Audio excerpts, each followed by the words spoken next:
সকাল 8:30 বেজে গেছে। দেখো, গুড মর্নিং এভরিওয়ান। আর আমি এখানে রেডি হয়ে গেছি, যাচ্ছি বাজারে। আর সোনামা এখানে ঘুমাচ্ছে, ওকে আজকে ডাকিনি কারণ ও সারাটা দিন খুব হেট্রিক আছে।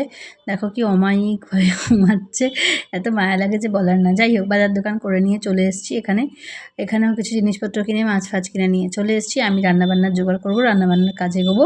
আর ওদিকে মেয়েকে এইগুলো সব এখানে গোছানো টোছানো হলো, পোর্টফোলিওটা হলো। পোর্টফোলিও ভিডিওটা আমি পরে শেয়ার করবো। এখানে মেয়েকে ঘুম থেকে তুলে এখানে বিছানার চাদর ফাদর চেঞ্জ করা, সেগুলোকে ওয়াশিং মেশিনে ধপাস করে দিয়ে দেওয়া, এই সমস্ত কিছু কাজ কমপ্লিট। আর সোনামা উঠে স্নান টান করে এখানে কি করতে বসেছে দেখো।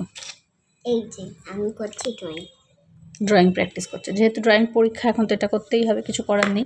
তো সেই জন্য এখন এটা প্র্যাকটিস ড্রয়িং করে যাচ্ছি। আর কত ড্রয়িং করব? তোমার পরীক্ষার আগে প্র্যাকটিস করতেই হয়। তারপরে দেখো, এই যে সোনামার ভীষণ ফেভারিট এটা। আর এই যে মাঝখানে টুকুস করে ভেঙে গেল। আর এটার মধ্যে বাটার দিয়ে খেতে যে কী ভালো লাগে, খুব সত্যি কথা বলছি, আমারও ভীষণ ভীষণ প্রিয়। ও ওখানে বসে আছে আর আমি ওকে ডেকে ডেকে খাইয়ে দিচ্ছি। তারপরে দিকে লাঞ্চও রেডি হয়ে গেছে। আজকে না অনেক দিন পর ভাতের কোলে ঘি নিয়েছি। তার সাথে ছিল হচ্ছে সুন্দর কলমি শাক ভাজা, আর এখানে হচ্ছে আমের চাটনি, আর এখানে হচ্ছে এই যে সুন্দর বড় বড় ভোলা মাছের ঝাল, পেঁয়াজ দিয়ে, আদা কাঁচা লঙ্কা দিয়ে, ধনেপাতা দিয়ে যা হয়েছিল না মাছের ঝালটা। আর এখানে হচ্ছে মাছের ডিমের বড়ার তরকারি আলু দিয়ে। এই ছিল আজকের লাঞ্চ। তার সাথে ছিল চাটনি আর হচ্ছে স্যালাড মানে শসা। ও ওখানে বসে বসে দোল খেয়ে যাচ্ছে। দেখো কি বলছে। দেখো গাইস, জাস্ট কতজন মিলে। আচ্ছা, একটা জিনিস দেখো, তোমাদেরকে দেখাই যে মানুষের মানে খেলা আর কাটাকুটির কতটা ডেডিকেশন। যেখানে টেবিল চেয়ার সব ছেড়ে এইখানে পায়ের কাছে বসে বসে ও কাগজ কাটছে, আর আমি ওকে টেবিলে বসে খাওয়াচ্ছি। এই খাওয়া দাওয়া শেষ করতে করতে বেলা 2:30। তারপরে উঠে রেডি হয়ে চললে হচ্ছে কোথায়? Drawing exam. হ্যাঁ, ড্রয়িং এক্সাম। তো চলো, আমিও রেডি হয়ে গেছি, ওকে নিয়ে বেরোচ্ছি। নার্ভাস লাগছে আমার। নার্ভাস লাগার কী আছে, এটাও নিয়ে নিই। চলো, এগুলো সব নিয়ে এবার যাই। দেখো কি সুন্দর রোদ্দুর ছায়া, একদিকে ভালো আর একদিকে প্রচণ্ড গরম লাগছে, বিশ্বাস করো। যাই হোক, ওকে দিয়ে তারপরে আমি ফিরছি। এখন রোদ্দুরে এখন বাজে হচ্ছে 3টে, 3:30। 3:30 বাজেনি, পুরো 3:20 হবে। ওকে দিয়ে তারপরে আমিও ফিরছি। ফিরে জাস্ট একটুখানি কাজকর্ম আছে, সেগুলো সেরে আবার ওকে আনতে গেলাম। এর মধ্যে আটা মাখা হয়ে গেল, রাত্রের তরকারি হয়ে গেল, সমস্ত কিছু করে আবার ওকে আনতে যাচ্ছি। ওকে নিয়ে আবার ফিরি, দেখি ওর কেমন এক্সাম হচ্ছে। আমারও একটু টেনশন হচ্ছে, ফার্স্ট টাইম তো। কেমন হলো তোমার এক্সাম? ভালোই হয়েছে। আচ্ছা, যাক, মিসও বললো যে ভালোই হয়েছে। এসে ঘুরে ঘুরে বেড়াচ্ছে। এক্ষুনি আবার বেরোনো আছে, বলছি আগে তাড়াতাড়ি করে খেয়ে নে। আর এখানে আমি একটুখানি চা নিয়ে বসেছি, আর এখানে টোস্ট, আর সেই সঙ্গে দেখবে কি আছে এর ভেতরে। দেখি, এই দেখো প্রজাপতি। কার কার প্রিয় এই প্রজাপতি বিস্কিট?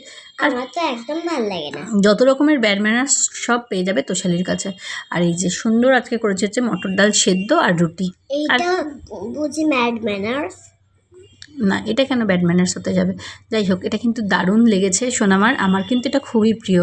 আমার মা এরকম বানাতো মটর ডাল। নিশ্চয়ই এক রিয়াকশন দেখে বুঝতে পেরে যাচ্ছে, আর মুখে বলতে হবে না।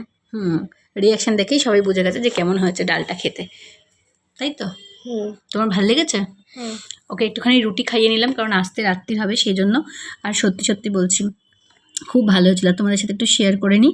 আজকে ওর ড্রয়িং ক্লাসেই এত বাচ্চারা সব পরীক্ষা টরীক্ষা দিয়েছে। তারপরে সবাই ভালো খারাপ সব মিশিয়েই তো সব রকম বাচ্চাটাকে সবাই ভালো করেছে। তো তারপরে আবার রেডি হয়ে গেছে এখানে খাওয়া দাওয়া করে। আর যেখানে বেরোবে দেখো মুখে চুইংগাম, খুব বাজে অভ্যেস হয়ে যাচ্ছে। তো চলো, আমার এখন একটা নতুন ক্লাস জয়েন করেছে, সেখানেই নিয়ে যাচ্ছি। সন্ধেবেলা ভাল লাগছে। এখন সন্ধেবেলা রাস্তাটা দুপুরবেলা যতটা কষ্ট হচ্ছিল, এখন অতটা হচ্ছে না। তার কারণ হচ্ছে এখন ওয়েদারটা একটু ভাল লাগছে, প্রচণ্ড হাওয়া দিচ্ছে বলে। সন্ধের পর ওয়েদারটা বেশ প্লিজেন্ট হয়ে যায়। আর এই যে সোনামা এখানে কী করছো? গাড়ি চালাচ্ছি। হ্যাঁ, বাবাকে ধরতেই দেয় না, গাড়ি নিজেই চালায়। তোমাদেরকে একটু দেখাই স্যারের বাড়িটা কি সুন্দর। স্যারের এই জিনিসটা বানানো এখানে শ্রীকৃষ্ণের অনেক রকম মানে রূপ দিয়ে এখানে খুব সুন্দর করে এই জিনিসটা বানানো, এটা আমার খুব ভালো লেগেছে। যাই হোক, কী শিখছে না শিখছে সেটা তো তোমরা জানতেই পারবে আস্তে আস্তে ব্লগে। আর তারপরে এইসব পরে টরে নিয়ে বাড়ি চলে এলাম। এখন বাজে হচ্ছে 10টা 10। টায়ার্ড শোনা হচ্ছে, আমি অনেক বেশি টায়ার্ড, আর পারছি না। চলো ঠিক উল্টোটা। তো চলো আবার পরের খাওয়া দাওয়াটা শেষ করি। আজকে তো সেই ডিনারে আমারও তাই খুব পাতলা করে সুন্দর মটর ডাল আর পেঁয়াজ ভেবেছিলাম একটু আলু টালু ভাজবো, আর ভাজা হয়নি।